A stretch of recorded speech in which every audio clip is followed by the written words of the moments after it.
Welcome back to the Irresistible Leadership Podcast. I'm Keith Turner Jr., Senior Advisor at Andrus Advisory, where we partner with churches to help pastors navigate one of the most challenging leadership responsibilities they face, building strong teams. I also lead the RightSeat hiring team, where we help churches identify and place the right leaders in the right roles. Today, I'm joined again by Sheldon Andrus, our founder and CEO, where we help organizations get clear so they can grow faster. Sheldon has spent the last 15 years helping churches build leadership teams and solve some of the staffing challenges that slow down growing organizations. Today, we want to dive into the hiring process itself, because many churches know they need to hire someone, but the process often becomes confusing, rushed, or unclear along the way. If you're currently looking to expand your team or are actively hiring, this episode is mandatory listening. Don't go nowhere. If you're a candidate looking to find your next seat, you should lean in. It can give you a lot of wisdom as you search for your next fit. Here's why. Roles aren't always well defined. Expectations can be fuzzy, and sometimes churches are simply trying to fill a gap because something isn't working. Sheldon, as you work with churches on staffing all the time, you're not new to this, you're true to this, yes, right? Sir. What are the three issues you see most often in the hiring process? Three issues, Keith? Yeah. Okay, this is good. Father, Son, and Holy Ghost. Yes, right? One for the Father, one for the Son, one for the Holy Ghost. Hey, you ever been to one of those, let's say, Swedish furniture stores where you get this pretty dope furniture and then you get it home and it's completely unassembled and then you have to navigate the instructions that have no real, like, actual words? I just, whatever. Imagine doing all of that and being under a time crunch and not having the right tool. Right. Doing all those things. Putting together furniture with no directions, urgently trying to put it together and not having the right tools. That's what a lot of staffing looks like right now in church. It is urgent. It is complex and not clear. Yep. It is always under some type of time sensitivity and urgency. Mm-hmm. And typically we are finding that churches and candidates don't have the right tools. What ends up happening? A shell of a box sitting on the floor in your corner where you wish you would have had some help. I think today I'm excited to have this conversation because what we're going to really do is slow this game down a minute and really look strategically at the specific areas where when you do get this IKEA furniture, so to speak, of hiring, when you do get clear about exactly how it's assembled, and you have time, you relieve time pressure, and you have the right tools, you actually can build something that actually lasts and is sustainable. Yeah. You can decrease turnover, you can find your right role faster and with clarity. So when you ask me what the three are, I think my mind immediately goes to the first one, and that is one of the first major issue that we're finding with churches hiring is they are not clear on the role they're hiring for. Yeah. Tell us about that. One of the interesting things that you know and I know in church is, I'm going to be aggressive and say churches are kind of unoriginal. Now, churches are beautiful. They're the church of the living God. They're absolutely original. But we don't always do the work necessary to find out if the thing happening at the other church is the thing that should be happening at our church. When I say unoriginal, we like to copy and paste. You may have heard that the church down the street has an executive pastor. So you want an executive pastor. You may have heard that the church down the street has a kids pastor. So you want a kids pastor. You may have heard that a church on the other side of the country has a spiritual formation pastor. So now you need a spiritual formation pastor. You're keeping up with the Joneses, You're keeping up with the ministry Joneses. And the danger, if you're listening to this and you're a pastor, or you're on a leadership team, you're on a board of elders and you're overseeing hiring across your church, the danger is in keeping up with the Joneses. Hiring is as specific as the piece of furniture you picked out at IKEA. It fits your specific purpose for your specific reason.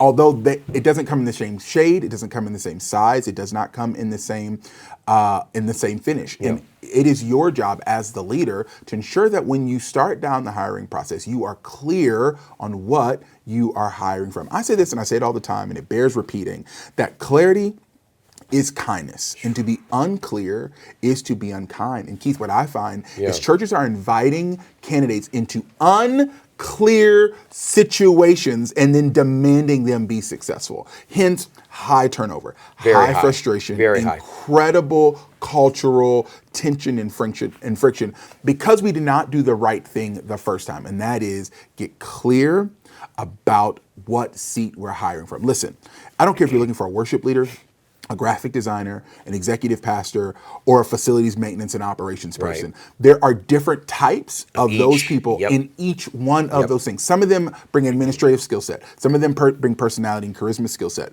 Some of them bring incredible theological depth and doctrinal understanding. But you need to figure out what your culture and what your mission values and optimize the role you're looking for that type of person. Right. I say to churches all the time, pardon me, if you are eager to hire, you will hire wrong. Mm-hmm. The churches that hire the best candidates are the ones who are confident that God will send them what they want, and they've not built a structure or strategy so large that hiring becomes urgent. And when hiring becomes urgent, it becomes quickly unclear because you're just trying to fill a role. So one of the things I think absolutely foundational issue and foundational problem that I find a lot of churches having is they are unclear about the seat that they're hiring in. And the sooner we get clear about the seat we're hiring for, watch this, the sooner we start finding candidates that match what we're hiring for. And then it seems like to me, from that perspective, when you are in such a rush and it's kind of reactive, you end up settling for less than what you should have gotten, right? Like, oh, I got to get someone quick. 100%. So you're not even diving into their competencies. You're just like, oh, they're good at this one thing, I'm good. Yeah. And then it's like, they're overwhelmed, you're overwhelmed because now you're having to take on more, and it's a cycle of dominoes that just keep on falling. That's so good. Whereas it seems like you really need to make sure that, like you said, we're defining what the role is not, competencies, right? Talking about that, KPIs, all of those type of things. So we understand, defining the seat, right? Then let's go into like the fit, the culture fit, right? Like talk to me about how that can play a real big role, because there's a lot of great people, but those great people aren't necessarily the right people for those particular churches. We know, you and I know, and we lead with this principle that culture eats strategy for lunch. Culture is the defining characteristic of a successful organization. It's not the quality of the programming. It's not their doctrinal theological stance or nuance, although it's helpful. It is not. It is not their budget or their facility. It is the culture. What is culture? It's a set of behaviors, beliefs, actions, and language that define belonging. Have we been clear about what behaviors we will tolerate, what behaviors we celebrate? Have we been clear about the language that identifies, hey, this is who we are, this is how we talk? Have we been clear about the actions that we desire to have our church display or emulate? If we have not, we cannot say we have a culture. Is that you know what I mean by that? And so from that, the reality is one could match the culture. But culture fit is the beginning. It's the front door, if you will, to a great candidate. The second absolute most defining characteristic of match. So once we have culture, right, which again, we can't have culture unless we define it. We have to know what we're looking for in order to find it. The second thing that we're absolutely obsessing over in the search process is competency. Period. You cannot get paid to do something you are not good at. Churches should not hire substandard, competent people. Now, that doesn't mean they can't develop and grow. But it does not mean, but while you develop and grow, it does not come attached with financial investment from the church. Are you get what I'm saying? There is a really clear line between competency and pay. You pastors, hear me. You want to have a team of incredibly talented people. It is a defining characteristic. Jim Collins, Good to Great. The academic world is replete with examples that show that outside of the chemistry or outside of the culture of an organization, the second most highly prized attribute of a staff person should be their competency. Can you do the job? Are you good at this? If not, that's great. You can come and develop here, but we're not going to pay you while you develop. Okay. Anyone you hire should be moving your organization forward, not keeping you at the same level. And the third one in there. Oh, and I think this is interesting, Keith. I think it's interesting for a lot of pastors because their desire. Pastors, if you're listening, by the way, I say this all the time and I'll say it again, pastors make the worst interviewers, right? Because most pastors are looking for two things. They're looking for relationality, and they're looking for confirmation bias. Sure. So any person with a great personality who has a modicum of emotional intelligence can read the room of a pastor really easy. Because once that pastor's just saying, yeah, I love that, they know they got it, right? Pastors aren't necessarily wired to forensically audit a person's work history and their corporate background and their ethos. Now, they may be able to position them doctrinally and theologically, and that's helpful, but are you able to ask questions that unearth a person's track record, not just their aspiration, right? So what do I mean by that? Hey, we're hiring you to be our worship leader. Hey, what do you see worship for us? And then this person goes down a litany of things they would want to change. Okay, great. Where have you done that in the past? Right, exactly. Because everyone can speak aspirationally. Everyone can identify problems. You want to hire the person who not only can identify the solution, but has a track record of implementing it. And so I say all the time, pastors are the worst interviewers because we tend to get stuck at, hey, what do you want to do? Because we're visionary. We're deeply visionary. So anyone else who can talk vision with us typically does something to our ethos where we're like, hey, we like that guy. We like that girl. The problem is you will find that people who can talk in vision usually struggle with execution. And this is where the competency conversation happens. Listen, I'm the visionary guy. My wife is the executioner, right? So, I love that. So you brought up something that I think is super interesting. I want to kind of dialogue about it for a small moment. Talk to the smaller church pastor where they know they don't really have a budget. They have someone who's willing to, take a little bit of money to try to grow. Like, talk to them, because some of them are like, well, they're coming in and they're offering the help for, very minimal pay, and they're willing to grow with us. Like, do you think that they should just be saying, hey, no, let's start as a volunteer, or how do you think they should be flowing with that? Because I think there's a lot of people that are like, we ain't got 500 members, we got 75, we trying to get to that 100 mark, and we only can work with what we got. So So to those leaders, shout out to you. You are in the beautiful tension of trying to grow your church, and I think it's God designed, God ordained. To those leaders, I would say this: you're not going to like my answer, so just lean in. And that is, your number one priority in this season is not staffing. So I'm glad you're here. Please keep listening to this conversation. You're going to get there in a second. You're going to get to the staffing and hiring portion in a second, especially if you continue with this level of intensity, even by leaning into conversations like this one. Your number one priority right now is not staffing. Your number one priority right now is developing the servanthood culture of your church. It is. The Bible is really clear. It gives us the fivefold ministry for the equipping of the saints for the work of ministry. A lot of pastors, especially those who are growing their churches, we fail to miss the middle part of the revelation. We have the fivefold ministry: pastors, prophets, apostles, evangelists, and teachers. We have that, but we say we have that for the work of ministry. The key is the middle, the work for the work of ministry. And the key for every pastor listening is you should hold off on looking to pay someone to staff at your church until you see at least 30% of your adult attendees volunteering. So if you're in a church of 100 people, right? Let's say 100.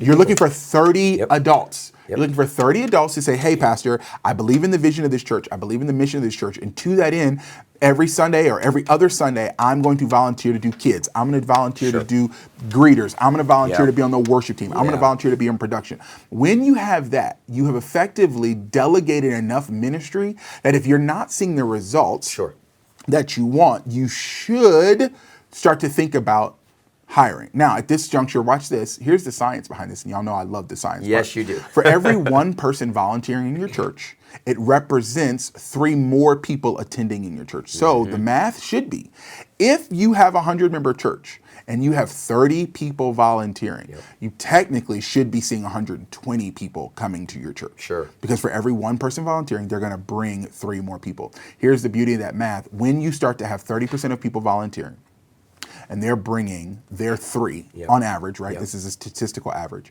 The goal here is that it is now creating margin, not just in your capacity to lead the church, but it's also creating financial capacity. So I would say to you, hey, don't be wise, but build a servanthood culture. Hear me, pastor. If every time you meet a challenge in your church, you need to hire someone, you're failing to meet the mission of Matthew 28 by making disciples.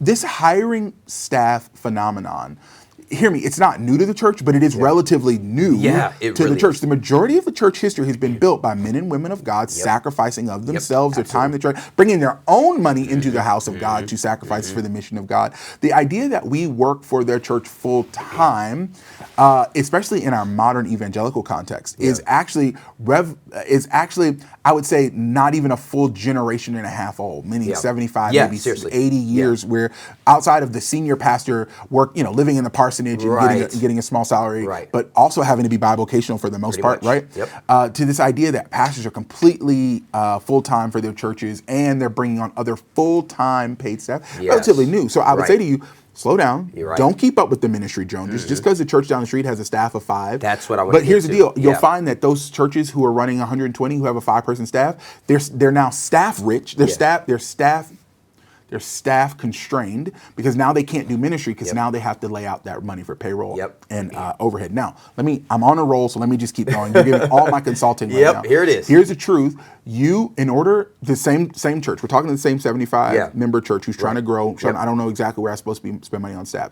Even at 75 or 50, I would tell every pastor, your total payroll expense, not just gross salaries, but all the benefits, all the benefits associated should equal no more than 35% of your annual budget. Because you're living and leading your church within a budget, you should be able to look at that total number, divide it, multiply that number times 0.35, and that dollar amount is the total salary, pastor, including yours. By the way, yours should be first. This is about to make a bunch of people uncomfortable. Yours should be first. Your salary should be in there. But your salary and then whatever's left outside of your salary and benefits should go to hiring additional staff. So I know we unpacked a whole lot in there. You asked me the 3 most common problems. I've identified the first one, and that's getting clear about the seat. To the pastor who's smaller, who's not quite ready to hire, I would kind of chase the rabbit tail. Thank you for helping them understand what the urgency around hiring is. And the truth of that, the short story of that is, it's not time to hire until you have at least 30% of your church volunteering. So your key focus right now is building your servanthood culture. To those of you who are larger than that and you're ready to hire, be sure that you're clear about what to hire. Let me just wrap this around real quick, because I always like to be incredibly practical in this conversation. How do we know you're clear about the role? The job description. The job description, first of all, cannot be written entirely by ChatGPT. Notice I said entirely by ChatGPT, So Chat can help you navigate, maybe fuck your words, at least get your grammar correct. But here's the deal. Your job description, outside of defining the role, needs to give that role context. Because here's the deal. Let's say you're a church of 300 or a church of 700.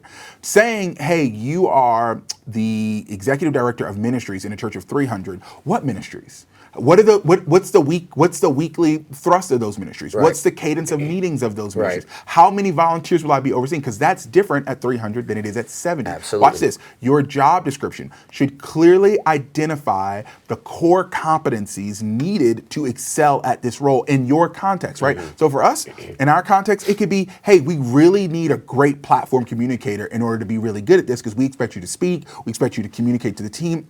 For some people, that doesn't matter. Hey, we need you to be incredibly administratively gifted. Here's the deal. Chat doesn't know the difference between those two things unless you tell it that thing. So it has to have core competence. And then last, every great job description has a set of what we call KPIs, key performance indicators. These are simple, metric-driven ideas and outcomes that apply to that person's success.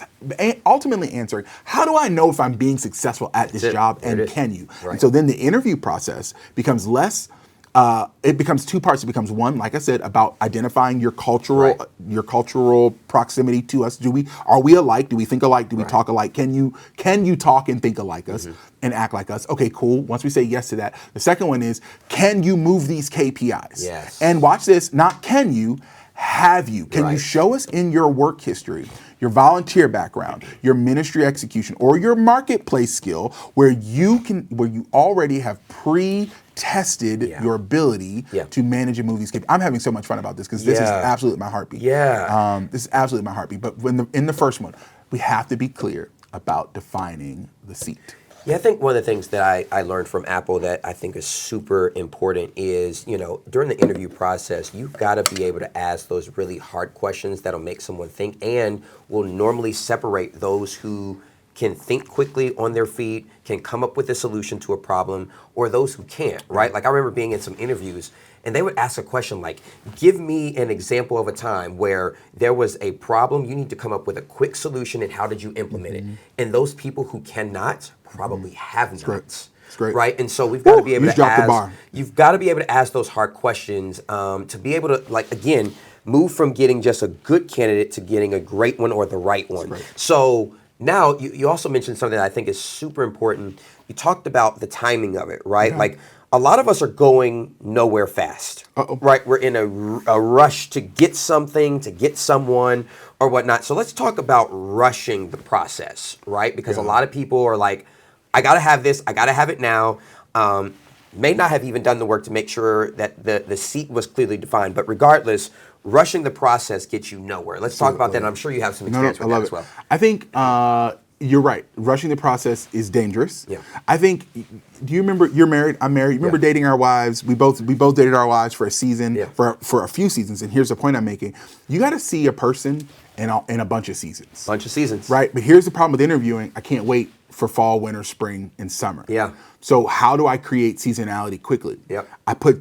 Every interview process should have 4 different environments in which you're testing that person, right? So it's like, when we're dating, I want to see, what do you wear in the winter? Right. How you look in the summer? Right. How you look in spring? These are all normal dating questions, by the way. For all you singles out there, right. Hey, you need 4 seasons because, covering up in the winter. Okay, let me get out of here. I said that to say you need to create 4 specific environments in which you're testing the person. Let me give you these, and some of these are super obvious, but you may not think about them in these idea of environments. The first environment is the cover letter and resume. Yeah. How can you write and articulate and present yourself on paper? Right. This is the summer, right? This is, if you had unlimited time and unlimited ability to cover, how good can you make yourself look? Right. A resume in 2026, a great resume is not hard to accomplish. It takes a little bit of finesse, ChatGPT, That's AI, what I was about to say. Right, exactly. There's resume writing too. So when somebody says, hey, here's my resume, and it's not good, it is an indication.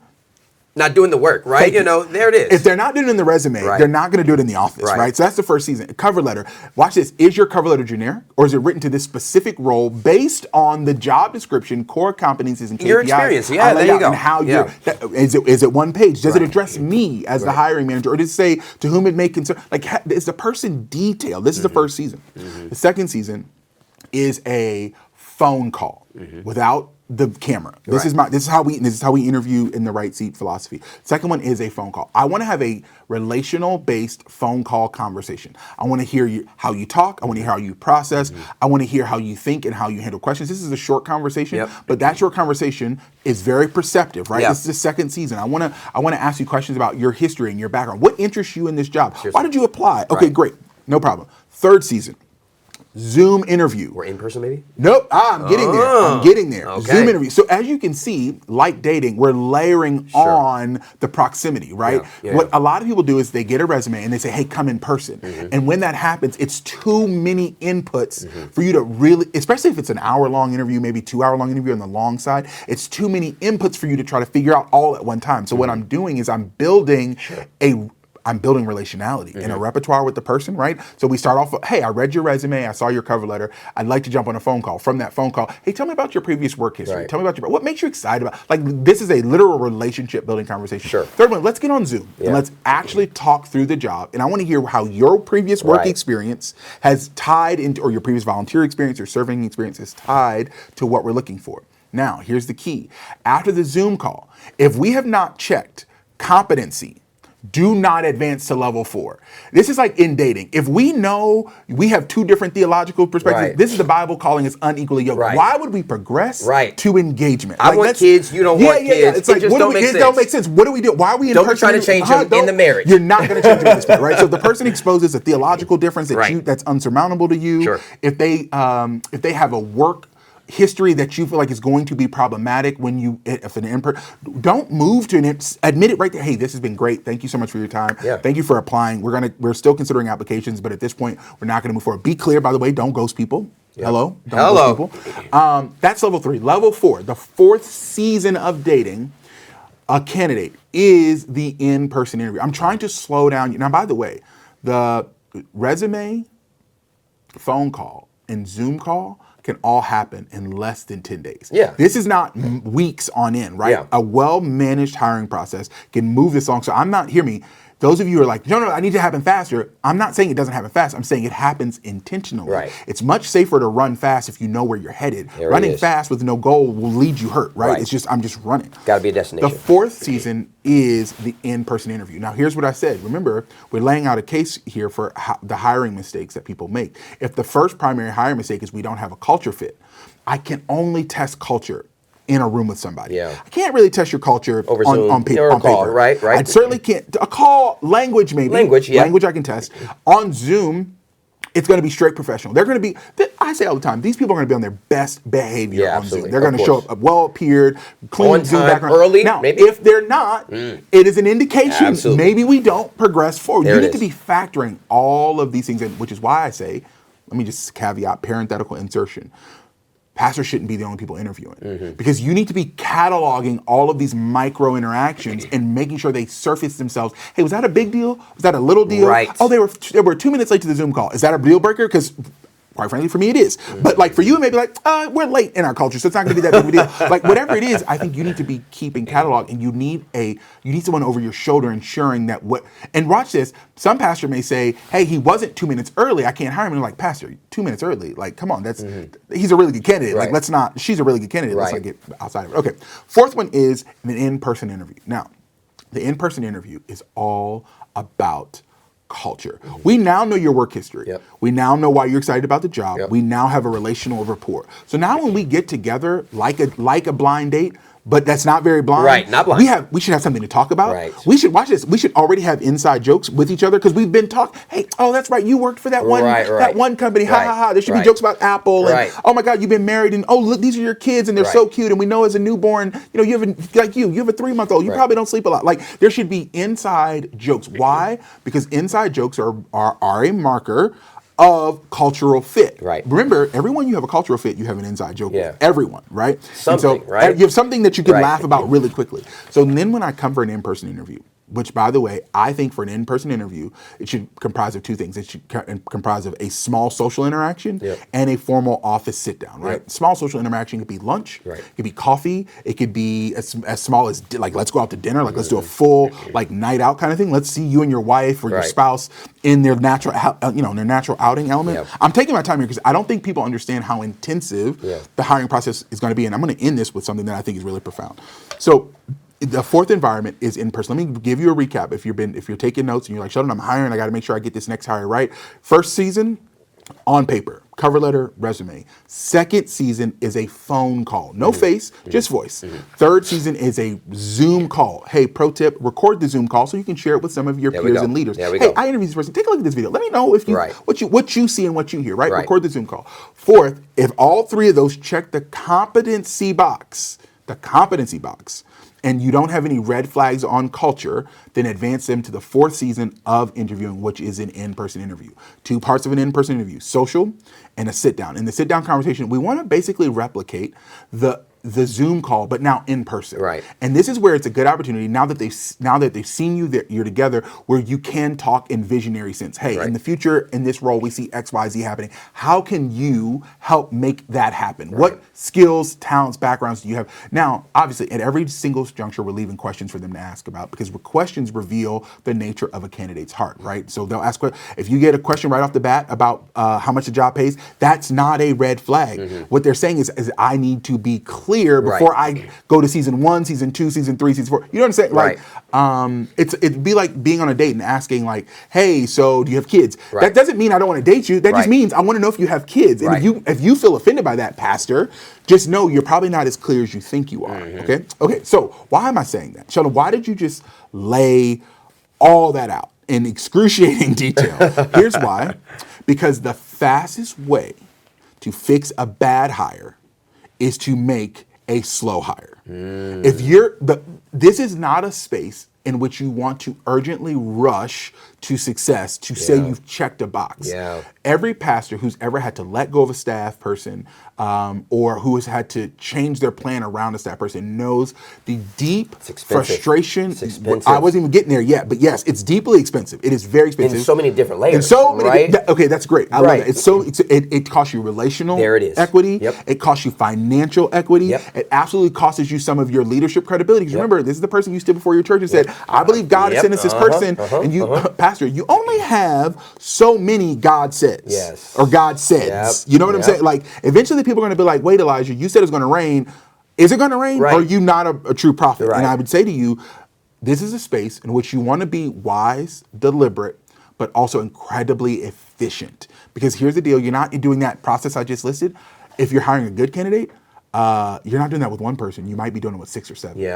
You know what I'm saying? Like, and the fact of the matter is this does, if you're a pastor or you're a candidate and you're looking into a role, you need to be aware that you're often not the only person. And pastor, you're going to have to do this multiple times. And so you have to create a system for yourself that allows you to be accurate while going through all of those layers with multiple different people. And so, So one small thing really quickly before we go that I want to kind of touch on, because I think it's very important in this space, right? Because we're talking about church hiring, which also means, of course, that we are praying about this. We're doing our best to follow what the Holy Spirit may lead us to be doing.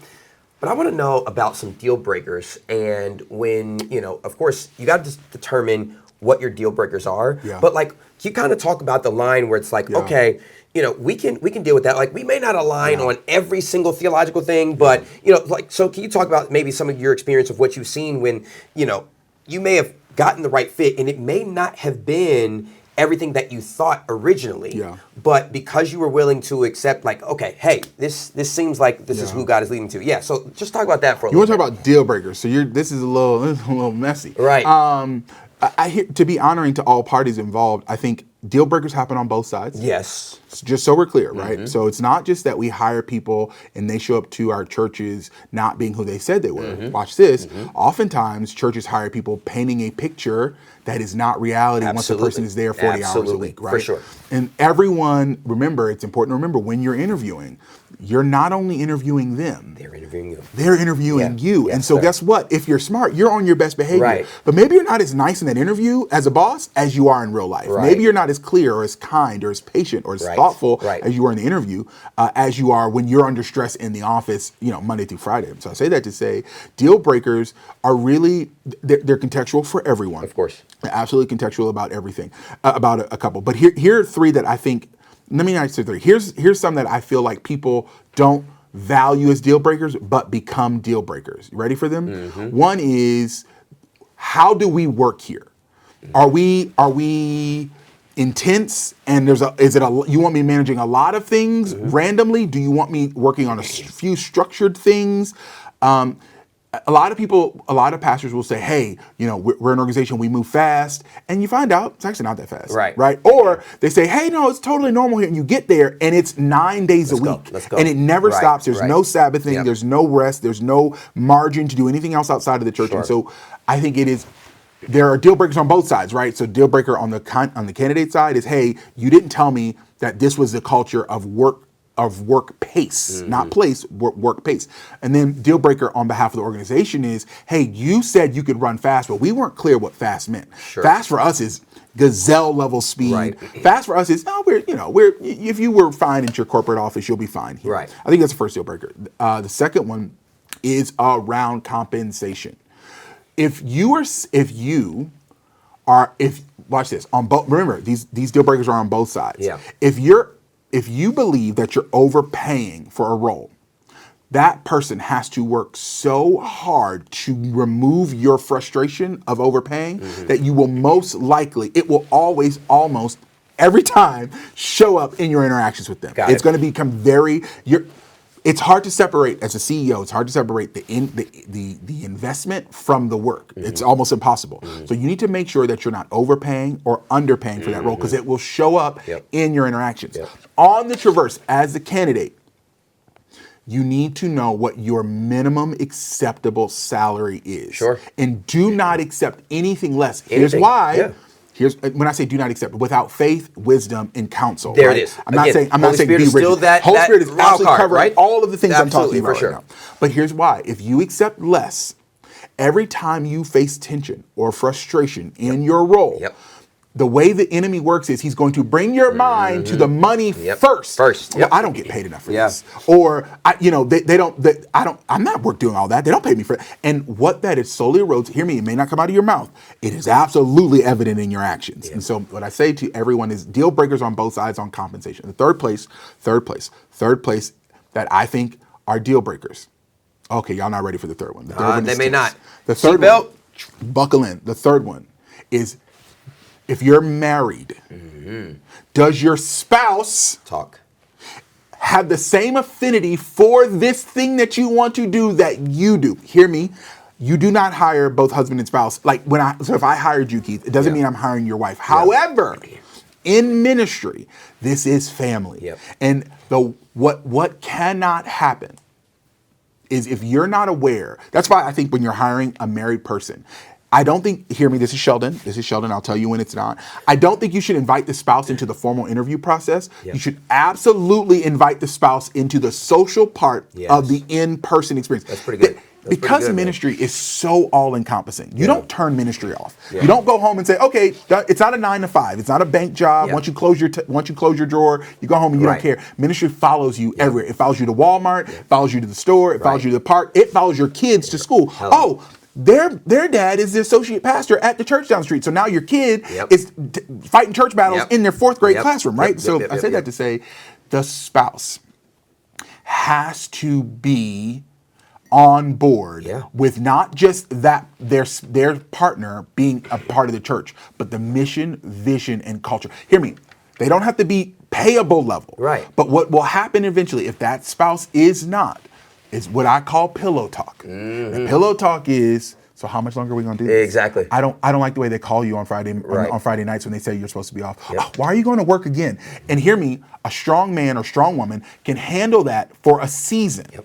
But over time and quickly, you don't have to make a decision. And hear me, as a friend, an executive pastor, and a pastor, I'm going to tell you, choose your spouse, because ultimately you are in covenant with them, not this job. Working in ministry is not covenant. No. It is not covenant. It's not marital covenant. Let me rephrase that. It is heart posture. Right. Sure. But it is not marital covenant. And so if your spouse has some, hear me, all of this requires pastoring and development. I'm not saying it's a clear, but it becomes a deal breaker. You ask me, what are the deal breakers? If I'm interviewing someone and their spouse is disengaged with this process, I'm not saying it's a no. It's a probably a no. Let's see, because I don't think we should go headlong into this. He's gung ho, she's not, or she's gung ho and he's hesitant, he's standoffish. Those are all real. Hear me. You asked. I told you, Keith. You set this up. We're taking you deep into the hiring process today. You cannot underestimate marital agreement in hiring, which is why, last thing, because I'm having a blast. Which is why church staffing is nothing like corporate America. There it is. In corporate America, did they speak to your wife? Absolutely not. Did they ask you if you're married? No. Maybe you offered that. You might have said, "Oh, me and my wife." They don't care. They don't. Can you do the job? Can you do the job? Can you do it well? Can you sell these MacBooks? Yes or no? Can you sell a MacBook? Yes or no? For me, it was marketing. Can you serve this agency? Can you take care of these clients? Absolutely. They didn't care. My wife didn't know these people, right? She didn't. Watch this. And most of us in ministry, our wives, our spouses, go to church at these churches. And they should, by the way. And they become your helpmate in it, too. Become in it. Ministry is a full contact sport. It touches every part of your life, from your children to your marriage, to your money, to your emotions. In any place you're not strong, ministry will expose. Now, how did we get here? I don't know. But we're talking deeply about the 3 common mistakes churches make when hiring. And we're trying to actually cover it from both the staff position and the candidate position. And I hope this is rich to you guys. I'm having a blast, and we're not even done with this conversation. We got a little bit more to go. Listen, I think there were so many gems dropped today, and I'm really hoping that everyone grabbed a hold of the heart of what we're sharing, right? You may not agree with every single thing. No, you agree with all of it. but there is some real clarity that we're trying to get people to see, so that way they are not rushing into bad decisions that can cost too much. In essence, it's costing people too much in this day and age. We can't waste too much time. Souls are on the line. More Souls money. We cannot waste any more time. So we're really hoping that this is falling on your ears and on your heart. So if you're a church leader, pastor, and you have that right seat ready for the right person, this is for you. That's why we've created the RightSeat hiring team at Andrus Advisory. RightSeat is designed to help churches do more than just post a job and hope the right candidate appears. Our team partners with churches through the entire process. We help you define the leadership seat your organization actually needs, recruit candidates who fit that role, and guide the entire interview and onboarding process. We also help churches navigate the salary negotiation phase, which is often one of the most difficult parts of hiring well. And unlike traditional recruiting firms, our partnership doesn't end when the candidate accepts the job. Every right seat placement comes with a 12-month guarantee, including monthly check-ins and coaching for the candidate to help ensure they succeed in the role. If your church is navigating a hiring decision, you want clarity around the role and the process, you can start a conversation with our team at andrusadvisory.com/rightseat.